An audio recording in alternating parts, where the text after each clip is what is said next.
I want to add value to other musicians right now, and I love my mom. She's my hero. She's the greatest woman on the face of the planet. Yeah. I'm just trying to accentuate. I'm trying to exaggerate.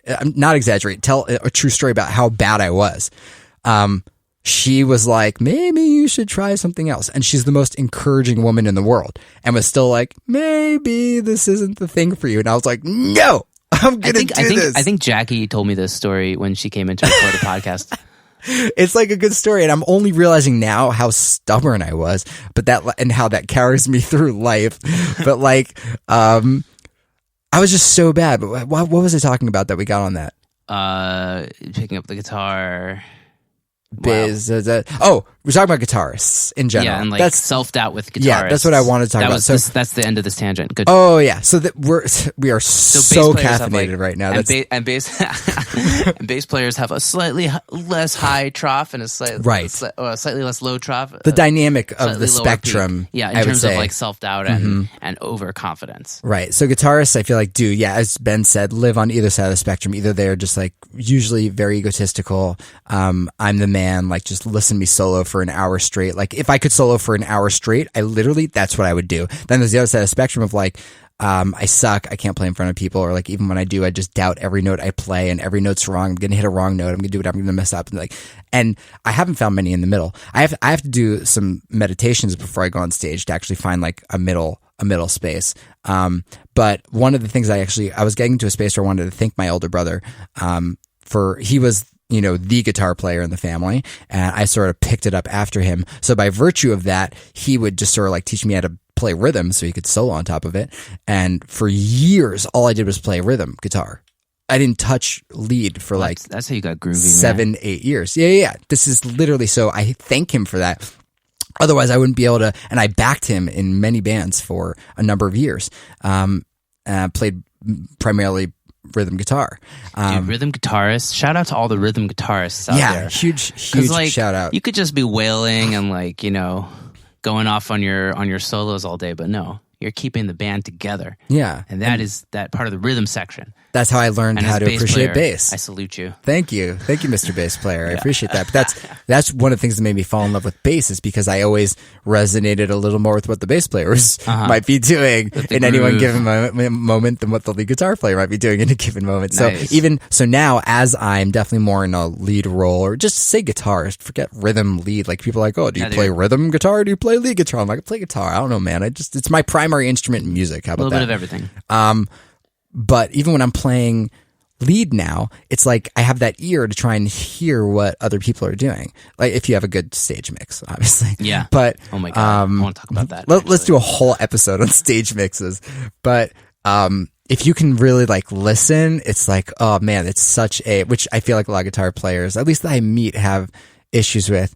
Not the ones that I usually hang with. The ones I hang with, I choose to hang with because they're actually just really good, and I respect them, and they listen, and they're quality musicianship and quality peopleness. Either way, so I guess tying that into the self-doubt thing we were talking about guitarists on either side of the spectrum. Guitarists have like very highs, and even as like a bass player, and a lot of that actually has to do with my sound in my ears. What I'm listening to is like if I can hear everything the way I'm supposed to, and I'm grooving, then it's so easy to play, and then I feel like an amazing bass player. Mm-hmm. And if I'm not hearing things well and I have no feel, then I just feel like a crap bass player. And that's it. Like it's like well, even while I'm performing. Like, so your self-doubt could even be influenced in a moment by just bad sound. Just by bad sound, but also like I'm not usually in the middle when I'm playing. I'm either like self-actualizing and I'm like, I feel like I'm a sick bass player, or I feel like I'm totally terrible because I'm just not feeling the rhythm. And it's hard to be in the middle. Yeah. I actually had a really good experience. And in the middle also can be like, sorry for cutting you off. That's fine. Like, maybe the middle ground of like I'm not yes, I'm good and I know exactly what I'm doing, and I'm going to perform for the song. And that's my middle ground. That's my humility. Is I'm not gonna play too many notes. I'm not gonna go off on something and enjoy myself. I'm gonna like play for the song the whole time. I'm playing it for the song, and because I know what I'm capable of, I know how to accompany the song, and I know what I'm not capable of, and that's like trying to do a 4-second bass solo in the middle of a place where I'm supposed to be grooving. Anyways, That's more thoughts. no, that's a great thought. That's not necessarily a thought as much as it's sort of like a meditation to get you in a zone Nice. where you can play that middle ground. I did something similar. The guys from the band Zusha were kind enough to invite me out to play with them at their recent Jerusalem gig at the Yellow Submarine.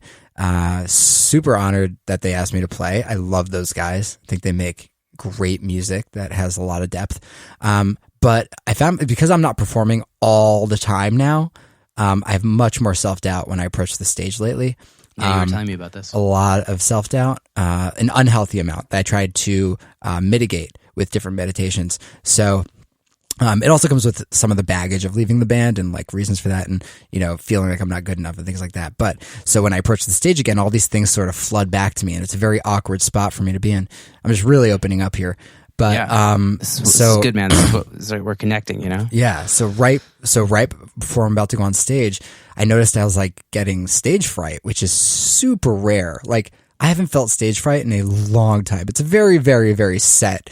There's very defined symptoms of it. Like, I find like my palms are sweating a little bit, my armpits are sweating a little more. I found my hands shaking a little bit. Shakiness. Yeah, like it's really weird when it comes on. Maybe it's anxiety is like the medical term for it, but like we as performers, we just call it whatever stage fright is. Anxiety mixed with caffeine. Yeah, I was definitely caffeinated too. So mix the two is not really that great, but. Basically, the long story short is any musician out there knows what stage fright is. You felt it, whether you feel it on a regular basis or not. We know that stage fright feeling. is also self-doubt, right? Yeah, and it is. So I noticed it was happening, and I was just like talking to myself, like, okay, calm down. Like, why is this happening? This is not. I mean, like, it's at the same time trying to legitimize the feeling and not invalidate it, because. Like if you have a friend who's going through something and they're saying, man, I'm scared, would you then tell them like, oh, that's a stupid thought? Or would you try to say like, yeah, that makes sense, like, let's talk through it. So I tried to address it, be like, I do have this for some reason, maybe why? And, I tried to think about the reasons why and talk through it and think through it, and then validate myself and say, no, like these guys invited you out. That's A, that's a validator. B is, you've done this a million times before. Like, you're going to get up there and you're just going to know what to do because that's what you do. You've literally just like, you've done this so much. You've gotten up in front of people, improvised. Oh, the other side of it was that we picked a song that I didn't know to play. We had the option of picking a song that I knew how to play or a song that I didn't know how to play. And we all just decided like, that's way more scary. Let's do that one. Let's like jump into the fear. And like, it's like, yeah, I don't know this song. That sounds like a lot of fun. Let's do it live in front of people. Yeah. So nothing. So I think I set myself up for this, like that. To feel this discomfort. But that was sort of what I wanted to embrace at the same time in a really weird way. So you wanted it was like you were using your self-doubt as like a means to validate that you still got it. Yeah, I still got it in a weird way. Yeah, like you can still hang with like things you can still improvise in front of like, a few hundred people and be cool with it. Yeah. So in a selfish way, I like chose that, but I thought it would be cool. I thought it'd be a cool musical experience for everyone. Like, I thrive under those conditions. And as a musician, you're never executing in a vacuum. Whatever you do has influence on the people around you because you're playing in a band. Yeah. So, I think the long story, live. Yeah, especially in live, which I love that rush. So the long story short is I did these like meditations of validation. You're going to like telling myself, you're going to get up there. You're going to know exactly what to do. I was also following Surly Portnoy, who was guesting up with his brother, Mendy Portnoy, and they guested on the song before me, and they are monster musicians. Great guys, great I musicians. so much admire time and time again what they try to do, but without doing a whole episode on them because they deserve their own episode. Let's get them in here. Let's interview them. But Surly on guitar is just like, he's just soul. And like the one thing that I need to hear in a guitarist more than anything is soul and humility. And when Surly plays like the notes, it just like, each one had a lot to tell. Yeah. And so following that it's not like Surly's a monster guitar player, I need to like shred and do whatever. It's like, no, I need to like, now to follow Surly, I need to like really get deep. I need to like get to that space of like soul and depth and serve the song, which is much harder than just performing. Yeah. So that, it was, I like following musicians like that because then it creates a little more inner work of growth before you hit the stage, which all translates into a great performance. Right. So Long story short, I was having a little self-doubt Yeah. before I went on stage that day, but trying to use it as a way to grow in the moment. As a catapult. Yeah. That was a long rant on that, but No, I went good. up It's and good stories, man. yeah, someone posted a video from the show actually. Like there was some video of me playing, and I saw it on Facebook, and I have not seen it yet, but I want to see it. So I was like hesitant to play it back because we got into the zone musically where like I don't even remember what happened. Like I got off and I was like, what's just like, did I even play? Like it was so in it that I and that's the space I love. That's kind of like when you're like on the highway and you're just like, all of a sudden, like you've driven like a few miles and like, you've been watching the road, but you didn't even realize that it happened. Yeah, it's very similar. It's like Bob Weir from the Grateful Dead used to say, I'm going to butcher the quote, but it's something along the lines of, I love the space in music where time disappears. Mm-hmm. That means you're just living in the moment. Yeah, which happened the other night. I played with the Elevators the other night in Jerusalem, cool. and how are those guys doing? They're just funny individuals. It's cool to be the youngest guy playing with like these like older guys because they just have such a different view on music and life. It's good to hang with those guys as a young musician, especially because they're just like quote regular dudes also, have regular jobs. What's like your main takeaway with like the older dudes and the wisdom they impart on you? In terms of for like valuable wisdom for a musician possibly? For our audience. Yeah. I think it's just find the space to keep having fun with it. Yeah. Because that's like over the years, that's going to be what keeps you coming back to it. Or like, that's so good. That's rich, man. I think so. No, because that's like also like an area of self-doubt that I have. You know what I mean? Like, I'm like, okay, so, this is just another aspect of self-doubt that I think a lot of full-time musicians have is like, oh my God, like, I'm doing music because I love music, right? But then all of a sudden it's your job, and all of a sudden, like day in and day out, you're stressing about it because you have to make money, and you're stressing about it because like how am I gonna like improve my product so that I get more clients, or I do this, or I get more performances or whatever, and like you just forget that it's about the music at a certain point, and it happens to me a lot, and then all of a sudden I'll realize like, oh my God, like how did I get to this point? Like, maybe this is bad. Maybe I should really be a part-time musician and just like really enjoy it when I'm like doing it and like forget about the business aspect of it. Like, I don't know. I was like listening to I was on the way to a gig. It was yesterday, I think, or 2 days ago. I don't remember. I had so many gigs. I think it was yesterday. And I just like listened to the song that I hadn't heard in a while. And I was just like, oh, wow, so refreshing. Like just to listen to a song. I don't know. It was a band called Boston from the 70s. And it was just like, my iPod was on shuffle. I was like, damn, I like grew up with this song. Like, it just made me like emotional. I was like, damn, it's like about the music. It's about the music.